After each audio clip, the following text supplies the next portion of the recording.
Hey everybody, thanks for joining me today. I'll be talking a little bit about Yakima's new front wheel on bike carrier today. But before I get into that, I want to give you a little bit of background. For those of you who don't know, I work in the outdoor industry, and I was up at Yakima's headquarters, I guess it was a couple years ago, and I was discussing with them what was currently their top of the line model for front wheel on bike carriers at the time, which was called the HighRoller. And I had some concerns about it. There were some things I didn't like. If you haven't seen my video already, check out the comparison of the front loader to the HighRoller, and you'll see there were a number of features that were nice about that one, but there were also a number of things that really didn't work too well, including having to keep track of a bunch of different parts and buy extra pieces to fit it on different styles of racks. And anyway, Yakima was well aware of these issues and told me at the time that they were in the works on building something new to replace it, and that's what I'm here to discuss with you today. We're going to talk about the Yakima HighRoad, which has replaced the HighRoller. So this year I went ahead and I kept my two front loaders, but I decided to purchase half a dozen HighRoads, and I'm looking to put together a shuttle rig. So hoping to be able to haul myself and some other riders up to the top of the mountains out here in Oregon, Washington. So before we get into building the rig, we're going to take a look at the two units themselves. We've got the front loader, which is Yakima's really #1 selling unit of this style, keeping the front tire on. It is definitely a solid unit. You can save a few bucks over the new unit, which is the HighRoad, and that's what we've got here. You can see that the HighRoad has a much larger head. It's got a bigger track. Can fit a little bit wider tires on it. It's got a locking mechanism here, so we'll be putting lock cores into that unit. And one of the really nice additions to this thing versus the HighRoller, the older unit, is that they've made it really easy to put on the vehicle. So let me flip it around here and get it in the sun. So when we look at the bottom, you can see that it's got what look like rubber straps, but they're really rubber coated stainless steel. And what that does is that means that you can basically put this onto any shape. As long as you've got the strap long enough, it'll fit around just about anything. Also notice that you don't have all those extra parts. So with the old HighRoller, you had 9 parts in addition to the unit itself. With this one, it's nice and simple, just the unit, nothing else to worry about. All right, so one other thing worth pointing out before we move on is that if you look at where the wheel attaches, or where the front of the unit attaches, here you've got the attachment point to the vehicle basically in line with what would be the front wheel of the bike. And if you check out the HighRoad, you'll see that the attachment point is actually back quite a bit. So that means that the front wheel is going to be hanging further over whatever bar or attachment point you've got that hooked to. The nice thing about it is that means that the rear of the unit is going to be shorter. The effective length of this thing is going to be shorter. More of it's hanging off the front, less off the back. And the reason that that is nice is because a lot of times these types of racks have issues with people opening their gates. I know for me on the front loader, I often had to take out this little back piece to make enough space to be able to clear the gate with it attached or turn it around backwards. So with this one, I don't think we're going to have that problem with the HighRoad. Alright, so I'm going to give you a quick little unboxing here, show you what to expect if you were to pick one of these HighRoads up for yourself. One of the nice things about this unit is it's very straightforward and simple. So we've got a back wheel strap, a little bit of packaging material, manual,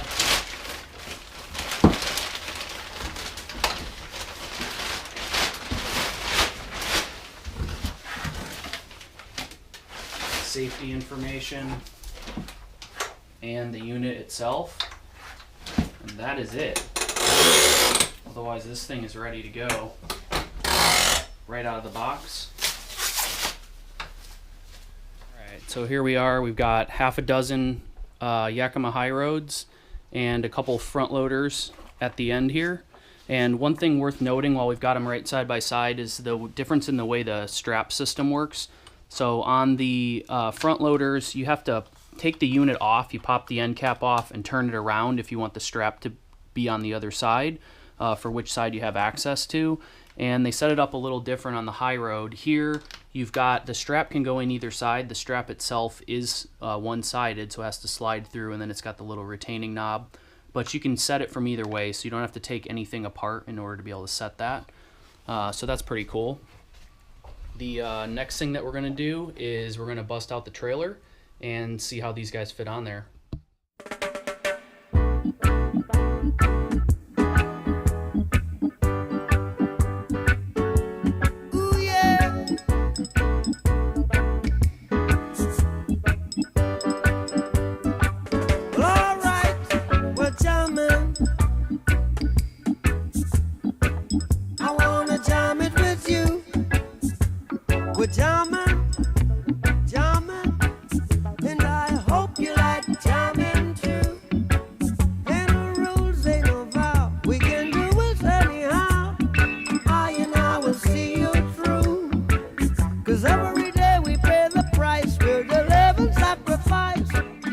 Give you a very brief overview of the Yakima RackandRoll trailer for those of you who aren't familiar with it. It's a pretty straightforward trailer. It's basically simulating a rooftop rack system on a vehicle, so it's an open design, doesn't have any kind of bed or anything. Pretty nice because it's independent suspension, so it handles really well off-road. It also has 16-inch motorcycle tires, so it's pretty smooth rolling, larger diameter, so they're not spinning too crazy. You can see that I've currently got it set up for paddling. So we've got the pads on here, and then we'd usually do one stacker right in the middle. You can fit probably 5 boats on here on their side. And then we've got paddle holders set up on either end of it. Spare tire is optional. And let's see, another optional component. These are the heavy duty shocks, so it ups the load by a little bit. And then the kickstand, which is optional but really should be standard issue. It's got a nice handle for carrying it around. The entire trailer is made out of aluminum, only weighs 160 pounds. And one of the really nice features is, as you saw, I had it all folded up in the garage. So the pin releases out of here, the tongue, sorry. So you pull the pin, disconnect the wiring. This lock keeps the two together, and then that all slides out. And the wheels also come off, so you just pull the shock pin here out, and then this entire lower boot, the shock stays with the trailer, but the entire lower boot then comes off with the wheel, and then this just folds up flat against it. And once you've done that, you pull both wheels and you pull the tongue, and the entire lower unit, the square box itself, is cut to half of its original weight, so it's only 80 pounds that you're dealing with. And then they put wheels on the bottom here, so once you stand it upright, you can roll it around pretty easily. So nice setup. We've had it put away for a while, haven't been using it that much, so we'll see how it does for bikes.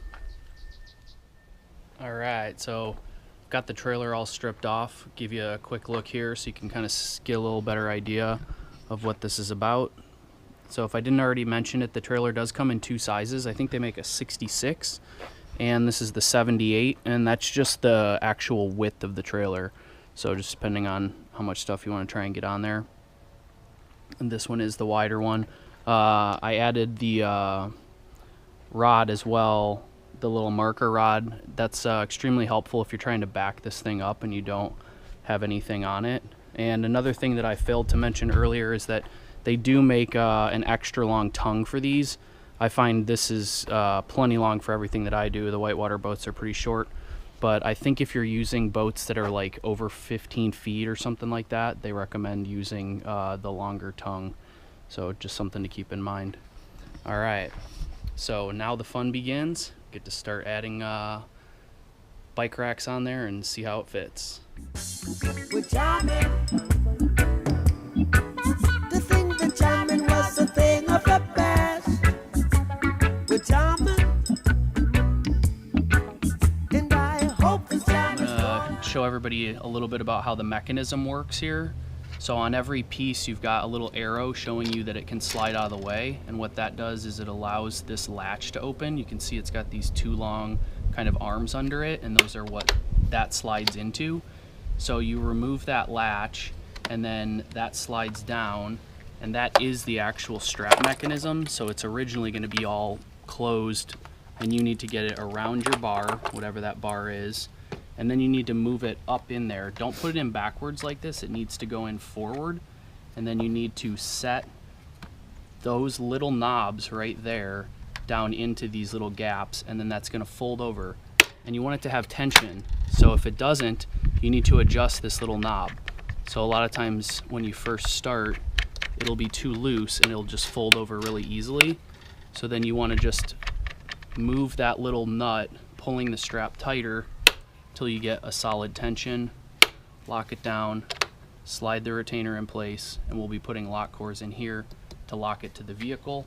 If we take a quick look at the back, you'll also see that the lock for the bike itself will be coming out of the unit.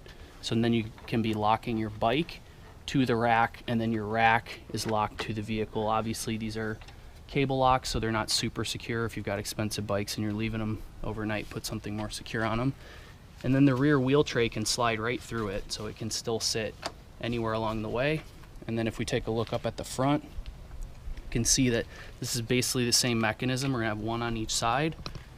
Okay, so I wanted to show everybody a little bit about how the arms on this guy work.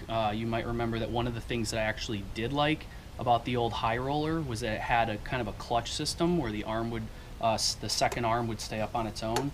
This one might sound like it does. The first arm pops up, and the second arm does have a clicking, and it will sit there, but it's not actually stuck there like the old one was. The old one would click up and it would not move back down until you loosened it. This one is just kind of holding itself in place. So it doesn't do as much to hold the bike there. You still do need to tighten this nut down, which is the same thing as the front loader. You know, it's fairly easy to do, but the HighRoller was actually nicer than both of these in that regard, because you could lift that back up, it would pinch your bike in there, and then you basically had it secure. The other nice thing was when you wanted this to go down, on the HighRoller, you just pushed a button and it released the whole thing and it would drop down. On this, you have to actually spin this wheel all the way back, because if you spin it some, it's not going to go all the way down. So unfortunately, this one is like the front loader in that respect. You got to spin it all the way out to be able to fit it. Another thing probably worth mentioning here is that this one, if you notice, it doesn't have any adjustability in the length. So all tire sizes from 26 up work on this, whereas on the front loader, you can go all the way down to, I think, a 16 or at least a 20, so you can get into kids' bike sizes. Those won't work here. But on the front loader, 3 inches as fat as it is designed for, and this is 3 1/4, so a little bit of a jump there.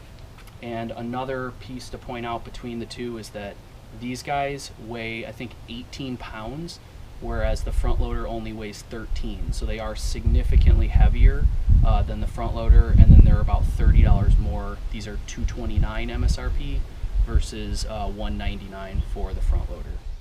All right, so here's what we're after. I'm gonna try to put all these bikes on. 1 cruiser, 2 road bikes, 3 plus bikes. This is the bike that I'm borrowing from a friend before my Ibis comes in.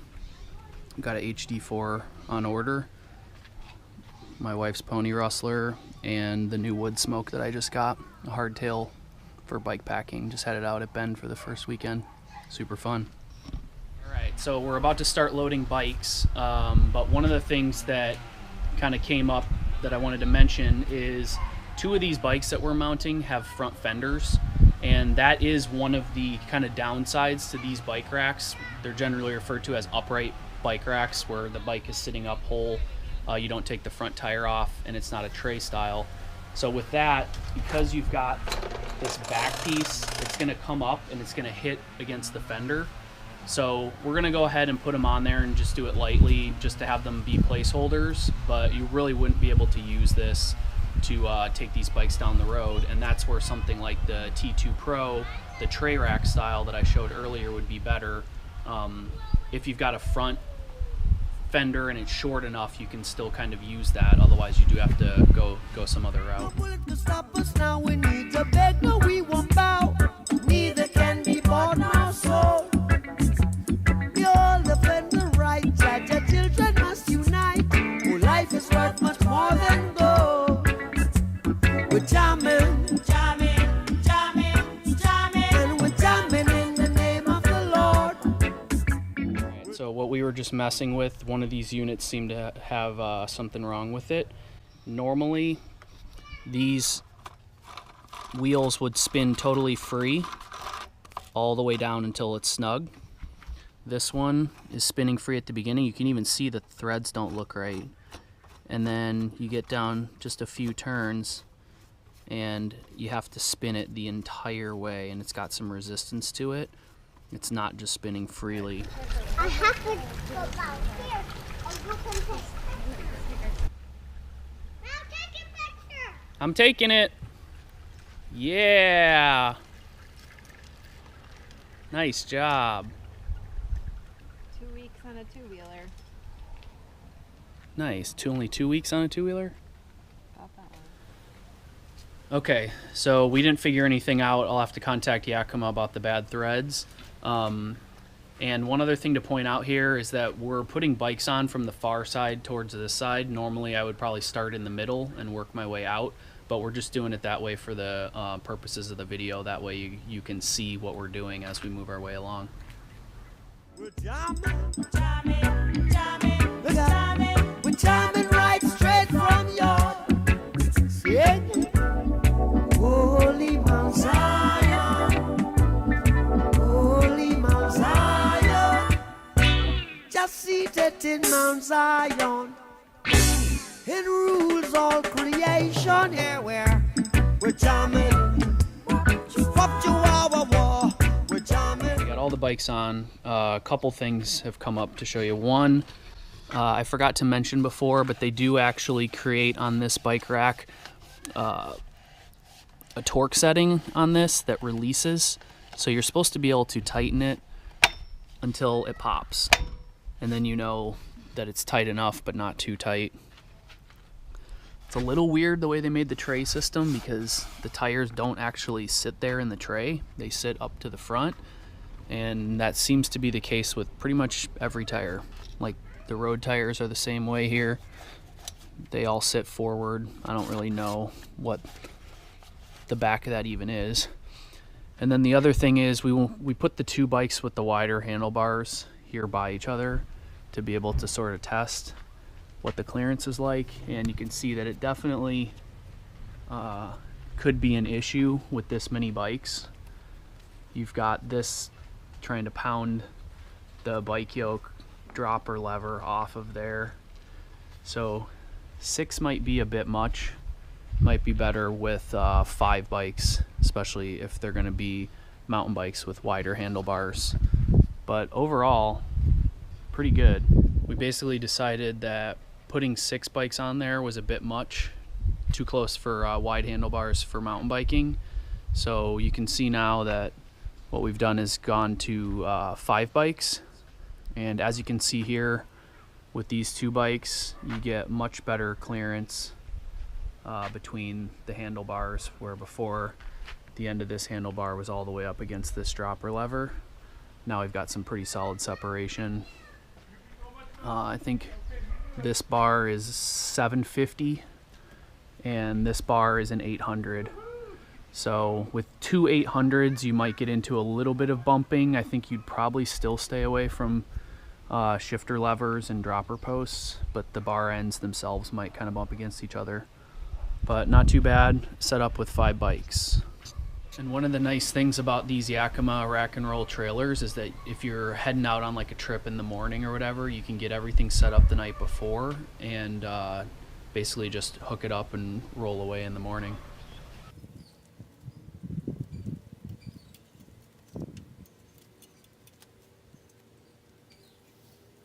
I got the replacement Yakima HighRoad in. I contacted them, let them know about the bolt not threading on there properly, and they went ahead and sent me a new one. So Now we're looking at 7 boxes here. And they had me damage out the old one, so I ended up having to saw through it to make it inoperable. But something interesting that came with the new one that was not on the old one is I received this extra long strap. So they sent the regular strap and this extra long. And if you take a look here at the 2 manuals, you can see that on the old one it's got just the HighRoad itself, and then it's got some specs and talks about accessories. And when you look over here, now it's got the HighRoad and the long wheel strap included. And they moved all the other info over here. Tire width on the old one, it showed 26 to 29 inches of range with 1.75 to 3.25. And that's basically totally different over here. So road tires 650 and 700, so basically 29 and 27.5. But as you can see, now they're saying 4 inches for your maximum tire width and going down to 1.5. So they've basically made it so it can be a narrower tire. I'm not sure how a 21 compares to that 1.5 number, but definitely narrower than 1.75 and definitely wider than 3.25. However, I want to show you something.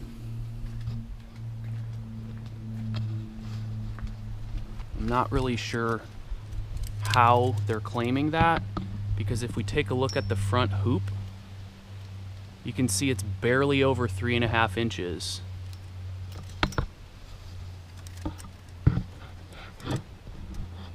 So I don't really know how they're going to expect a 4-inch tire to fit into this thing.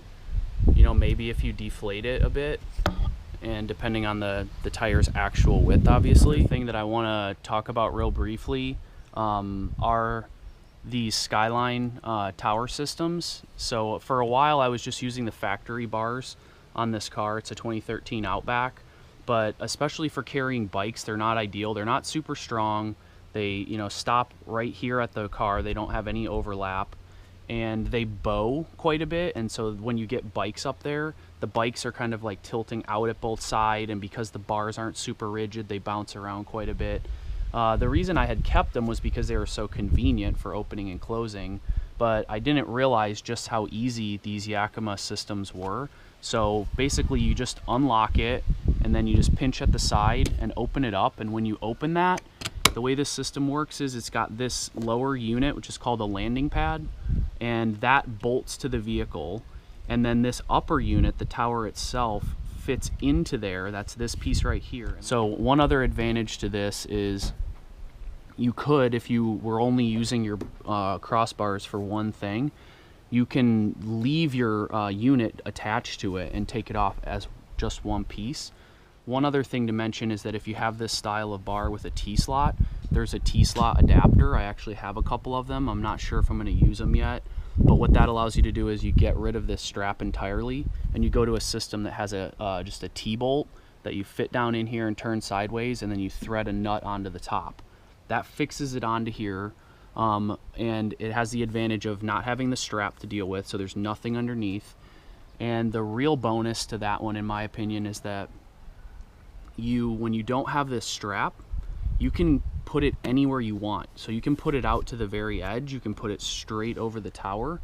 There's no problem with that. Right now, the front can span the tower, so that's fine, but the problem is then you go to the back, and the back is in the middle, so then the back is going to naturally be right where you need to be over the tower.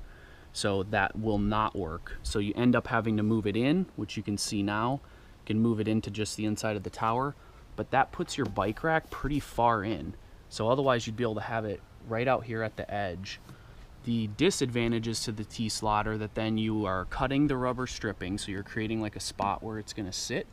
And the other disadvantage is that because this one is so easy to get on and off with these straps, it's actually easier for putting it on and taking it off than if you had the T-slot where you have to crank those 3 nuts loose. They do give you a little tool, but you'd still be popping 3 nuts off. So I haven't quite decided which way I'm going to go there. For now, I'm going to leave it like this. We use these racks for putting boats and other things up here, so I don't know that I want to just always have these on there. All right, so I thought of one other quick thing I want to show everybody.